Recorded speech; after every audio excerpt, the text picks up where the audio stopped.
दोस्तों, पंजाब में खालिस्तान को लेकर समय समय पर हंगामा होता रहा है। इसके नाम पर नए नए नेता समय समय पर सामने आते रहे हैं। अभी के समय में अमृतपाल सिंह इसे लेकर सुर्खियां में है। अभी के समय में तो वो फरार है, लेकिन दोस्तों पंजाब की इस समस्या में कई लोग मारे गए हैं। इसके चक्कर में सीएम से लेकर भारत के पीएम तक की हत्या हो चुकी है। दोस्तों, खालिस्तान शुरू से ही एक सेंसिटिव मुद्दा रहा है।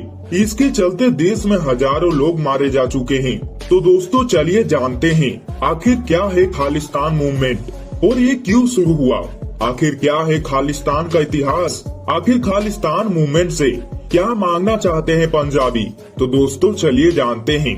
तो दोस्तों वीडियो को लाइक और चैनल को सब्सक्राइब करके बेल आइकन को ऑल जरूर करिएगा। दोस्तों, देश जब आजाद हो रहा था तभी से खालिस्तान की कहानी शुरू हो गई थी। सिख साम्राज्य का जब पतन हुआ और अंग्रेजों का उदय हुआ तब तक सब कुछ ठीक ही था। लेकिन दोस्तों जलियांवाला बाग नरसंहार के बाद सिख अंग्रेजों के विद्रोह में चले गए। आजादी के बाद बंटवारे की बात आई तो अलग सिख लैंड की बात सामने आने लगी। तब इसकी अगुवाई शिरोमणि अकाली दल कर रहा था, जिसका गठन 1920 में हुआ था। बीबीसी के अनुसार खालिस्तान शब्द पहली बार 1940 में सुनाई दिया था। तब डॉक्टर वीर सिंह भट्टी ने एक पैम्पलेट में इस शब्द का इस्तेमाल किया। दोस्तों ये मामला ऐसे ही चलता रहा। इसी बीच अंग्रेजों ने भारत को आजाद करने की घोषणा कर दी, लेकिन बंटवारे की शर्त पर हिंदुस्तान के बंटवारे ने पंजाब को दो भागों में तोड़ दिया। पंजाब का एक हिस्सा पाकिस्तान में चला गया। हालांकि दोस्तों इस दौरान भी सिख समाज के कुछ लोग अलग देश या फिर अलग राज्य की मांग करते रहे। सिखों के लिए अलग राज्य को लेकर करीब 19 सालों तक आंदोलन चलता रहा। इस आंदोलन को सरकार अनसुनी करती रही। बाद में भाषा के आधार पर पंजाब का विभाजन हो गया। इसे 3 हिस्सों में बांट दिया गया। पंजाबी भाषा वालों के लिए पंजाब राज्य, हिंदी भाषा वालों के लिए हरियाणा और चंडीगढ़ दोनों की राजधानी बनाकर केंद्र शासित प्रदेश बना दिया गया। दोस्तों इस दौरान खालिस्तान की मांग वाली आवाज भी दब गई।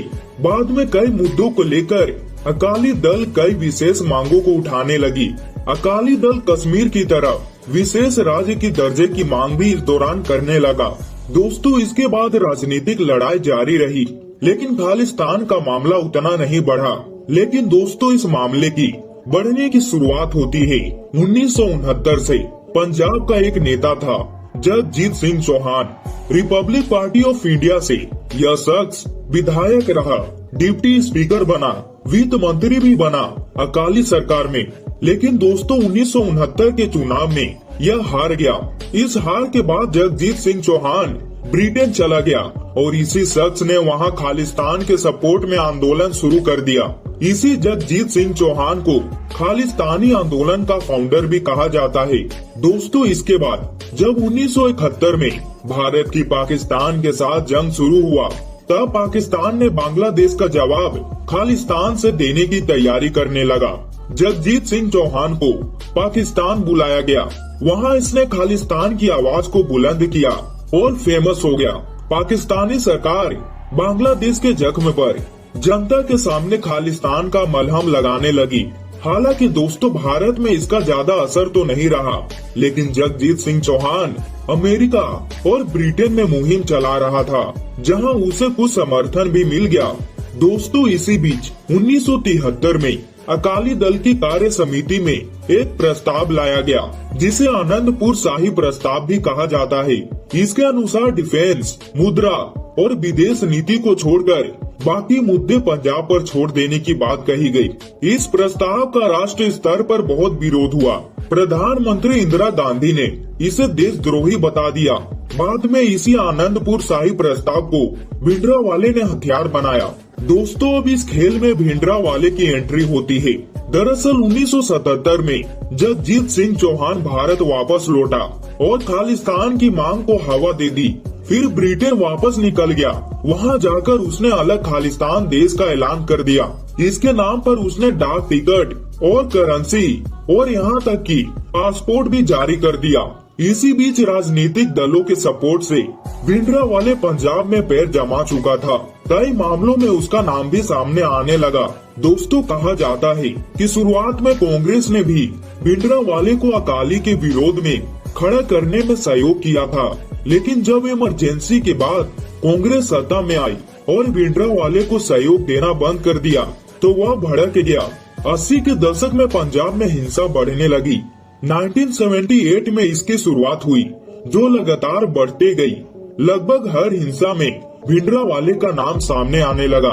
दोस्तों, 1981 में पंजाब केसरी के संस्थापक लाला जगत नारायण की हत्या हो गई। इसमें भी भिंडरांवाले का नाम आया। इसके बाद से ये सिलसिला बढ़ने लगी। दोस्तों, 1982 के समय से भिंडरांवाले ने गोल्डन टेम्पल में अपना ठिकाना बना लिया। दोस्तों, पंजाब में बढ़ती हिंसा के बीच इंदिरा गांधी की सरकार ने इसे खत्म करने के लिए भिंडरांवाले को पकड़ने की योजना बनाई। पंजाब में लॉ एंड ऑर्डर खत्म होने के बाद इंदिरा गांधी की सरकार ने राष्ट्रपति शासन लागू कर दिया। पंजाब में आईबी के अधिकारियों को भेजा गया। खुफिया जानकारी मिलने के बाद सेना ने ऑपरेशन ब्लू स्टार की शुरुआत की। इस ऑपरेशन के दौरान गोल्डन टेम्पल के भीतर सेना ने टैंक को दाखिल करा दिया। ऑपरेशन के दौरान दोनों ओर से भीषण गोलीबारी हुई। आखिर में जनरल भिंडरांवाले मारा गया।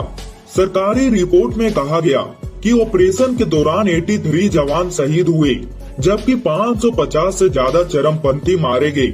हालांकि दोस्तों, सिख संगठनों ने 3000 से ज्यादा लोगों के मरे जाने का दावा किया। सिख संगठन का कहना था कि इस ऑपरेशन से आम नागरिकों की भी मौत हो गई। इस ऑपरेशन के बाद इंदिरा गांधी का जमकर विरोध हुआ। दोस्तों, ऑपरेशन ब्लू स्टार के बाद बब्बर खालसा और कई आतंकी संगठन सक्रिय हो गया। ऑपरेशन के कुछ महीने बाद ही प्रधानमंत्री इंदिरा गांधी की हत्या कर दी गई। उनकी हत्या उनके सुरक्षा बल में शामिल 2 सिख जवानों ने करी थी। इंदिरा गांधी के अलावा पंजाब के तत्कालीन मुख्यमंत्री बेअंत सिंह की हत्या 1995 में कर दी गई। बेअंत सिंह कार से एक कार्यक्रम में जा रहे थे। उसी वक्त एक सुसाइड बम से उन पर अटैक किया गया। और दोस्तों, 1978 में भारत के पूर्व आर्मी चीफ जनरल एएस बेद को भी गोलियों से भून दिया गया। कनाडा से लंदन होते हुए भारत आने वाली एयर इंडिया के विमान कनिष्का को 1986 में कुछ आतंकवादियों ने हवा में ही उड़ा दिया। इस हमले में 329 लोगों की मौत हो गई। हालांकि केंद्र और राज्य के संयुक्त ऑपरेशन की वजह से खालिस्तान आंदोलन की मांग पंजाब में शांत हो गई। दोस्तों, अलग देश खालिस्तान की मांग करने वाले वारिस पंजाब दे संगठन पर पंजाब पुलिस का ऑपरेशन जारी है। पुलिस के मुताबिक संगठन के सरगना अमृतपाल अभी भी फरार है। दोस्तों, पंजाब में खालिस्तान को अलग देश बनाने की मांग कोई नई नहीं है, लेकिन हालिया विवाद सितंबर 2022 के बाद तब शुरू हुआ जब अमृतपाल को वारिस दे पंजाब की कमान सौंपी गई। अमृतपाल सितंबर 2022 में जनरल सिंह भिंडरांवाले के गांव जाकर एक रैली का आयोजन किया, जिसमें युवाओं से खालिस्तान के लिए लड़ने की मुहिम शुरू किया। अमृतपाल खालिस्तान बनाने की मांग को लेकर लगातार मीडिया को भी इंटरव्यू देता रहा था। तो दोस्तों, ये था खालिस्तान की हिस्ट्री। तो दोस्तों, वीडियो को लाइक और चैनल को सब्सक्राइब करके बेल आइकन कॉल जरूर करिएगा, ताकि हमारी ऐसे नॉलेजेबल वीडियो सबसे पहले आप तक पहुंच पाए।